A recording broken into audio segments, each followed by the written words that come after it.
గత కొన్ని రోజుల నుంచి ఈ స్ట్రీట్ డాగ్స్ ఇష్యూ అనేది చాలా నడుస్తుంది. అసలు వర్డిక్ట్ ఏమొచ్చింది? సుప్రీంకోర్టు జడ్జిమెంట్ ఏముంది మేడం ఇప్పుడు? అక్కడ ఏంటంటే చాలామంది ఇప్పుడు there is a debate going on. ఎట్లా అంటే dog lovers versus dog haters. ఎట్లా అంటే చాలామంది ఒపీనియన్ ఏంటంటే స్ట్రే డాగ్స్ బయట స్ట్రీట్స్లో అంటే మీలాగనే స్ట్రీట్ డాగ్స్లో హేటర్స్ మీరంతా. స్ట్రీట్ డాగ్స్ని అంతా తీసుకెళ్ళాలి, ఇక్కడ ఉంచకూడదు, అలా ఇలా అని చెప్పేసి చాలా మటుకు అలా అంటే కేసు అయింది కూడా దానికోసమే. ఎందుకంటే రీసెంట్గా చాలామంది చిల్డ్రన్ మీద అటాక్ అయింది, పిల్లలకి రేబీస్ అటాక్ అయింది, సమ్ మూమెంట్స్ ఏంటంటే పిల్లలు చనిపోయారు కూడా.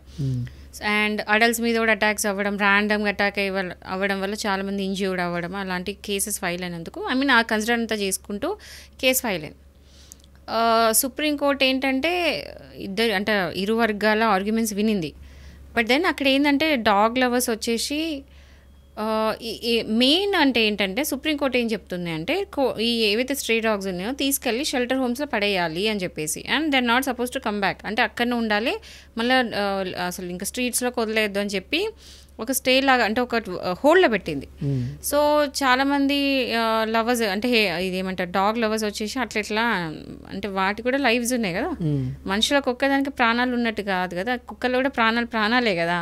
సో అది ఒక డిబేట్ లాగా ఇట్లా అయింది.